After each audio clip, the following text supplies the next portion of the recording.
Hey guys, it's just me. I'm hopping on, as promised, to read you this short story here in the book entitled Far Above Rubies by Agnes Turnbull. She was from an area that I spent some time in as a child, and so I found that very interesting. Also, I love how she put together these short stories of ladies in the Bible and their perspective, perhaps, on their life there in that time. I don't know about you, but for me, I've been through seasons in my life. I've been through things in my life that seemed unfair and seemed tilted on the scales of justice, not in my favor. And I've experienced things that were difficult to speak up about, and left my mind feeling that no one would know and no one would care what had happened, and no one would hold accountable the person that had done whatever they had done.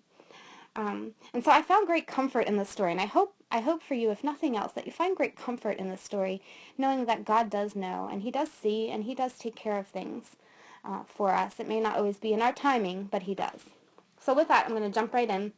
It starts with a passage in 2 Samuel, chapter 11, 3 and 4, and it says, "And one said, 'Is not this Bathsheba, the daughter of Eliam, the wife of Uriah the Hittite?'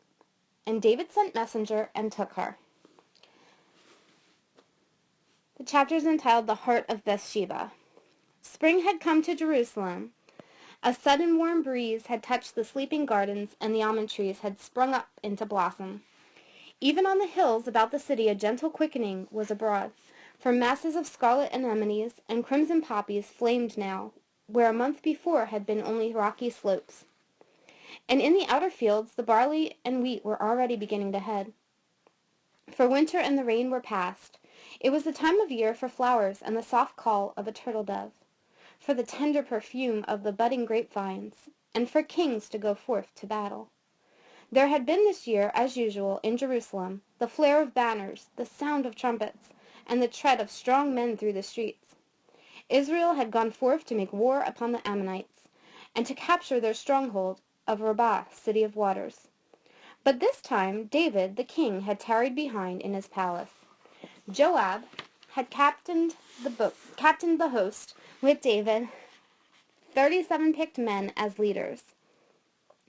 And of these valiant ones none had gone forth with a braver, truer heart, nor a stronger arm to guard the ark of the Lord and fight the battles of his king, than Uriah the Hittite.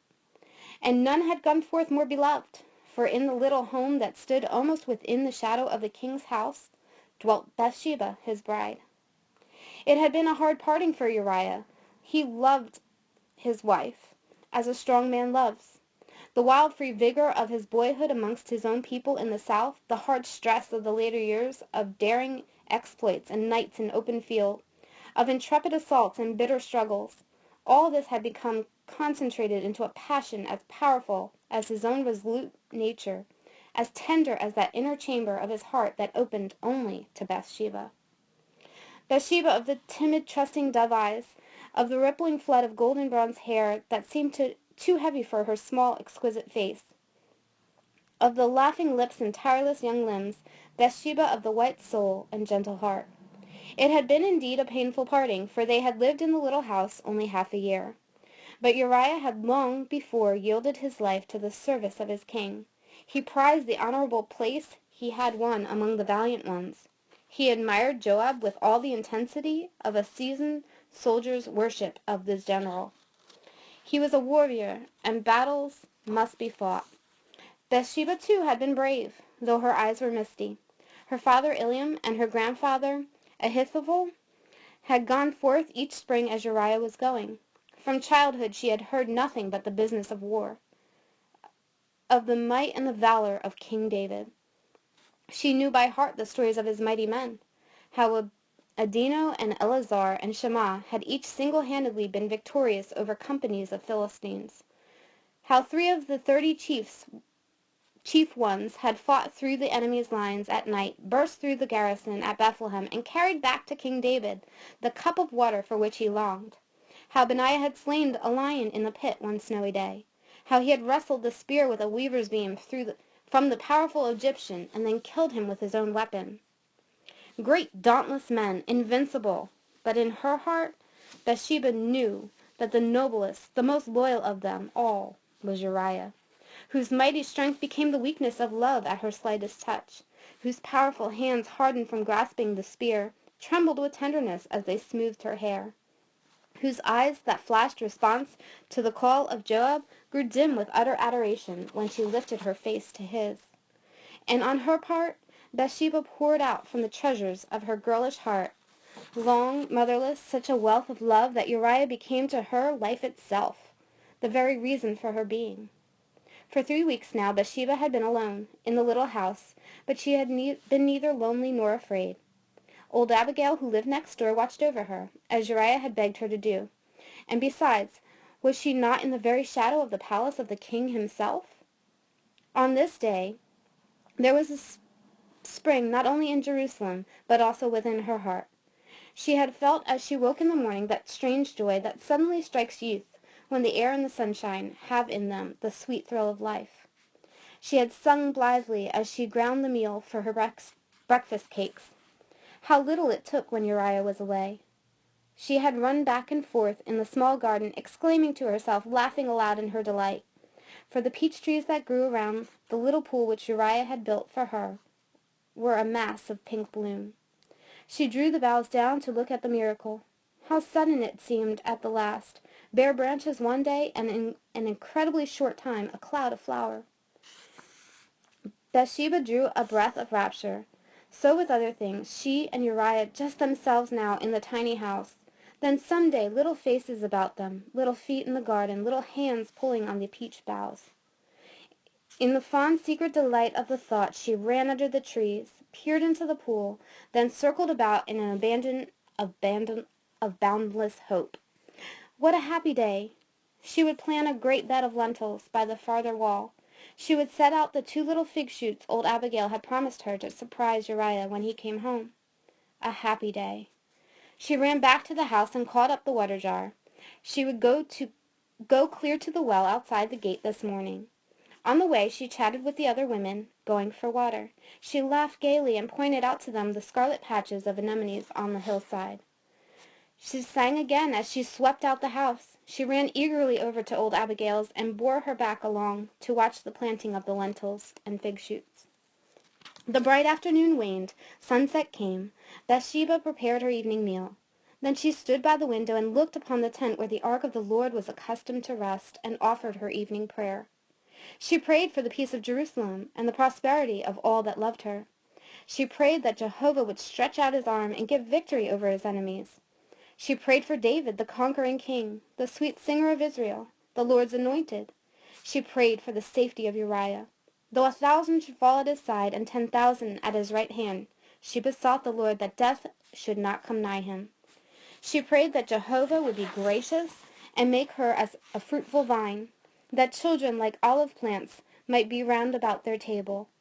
And then, from the holy place of her heart, she added that other petition that every woman in Jewry hushed her very breathing to utter. She prayed that God in his great mercy would look upon his handmaiden and grant that of her, or of her seed, the Messiah should be born. It would soon be dusk now. She must look once more at the peach blossoms before she closed the door for the night. She ran out swiftly. The little garden was full of perfume. She stooped under the low boughs and stood beside the pool that Uriah had built for her pleasure. She slipped off one sandal and touched the water gently with her foot. It was warm, warm enough to bathe in. The peach tree shaded the pool from the street. She threw off her outer robe, leaving the short sleeveless tunic. She shook her hair about her shoulders. She felt like a happy child. She stood in the pool and dashed the water over her face, her neck, her bare white arms. Then she tossed it over the peach blossoms, laughing as she did so. She showered her hair about her, then lifted waves of it on her arms like wings. Such a happy day. At last she stepped again onto the ledge, put on her sandals, threw her robe about her, and started toward the house. If she had raised her eyes above the low peach tree, she would have seen a strong dark figure on a roof of the king's palace. It was watching her, strained and absorbed. Armies and kingdoms alike forgot it was watching her with the intentness of desire. But Bathsheba did not see. She went into the little house and closed the door. It was dusk now. She lit the candle, shook out her damp hair, and sat down to her tapestry with a light heart. She would embroider until time to sleep. The tapestry was beautiful, and it was being made to beautify this room when Uriah returned. She sang softly as she skillfully needled. Suddenly, footsteps passed the house, returned, and stopped. Bathsheba raised her head in surprise to listen. A knocking at the door. What could it be? She caught up the candle and ran to the doorway. Two men stood there with faces vaguely familiar. They had a look of authority. "Art thou Bathsheba, wife of Uriah the Hittite?" one demanded briskly. Bathsheba's voice sounded small and faint. "I am."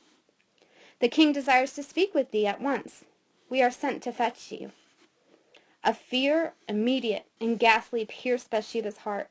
The king wished to speak to her? Now? Suddenly? At nightfall? Oh, it could have but one meaning. Uriah.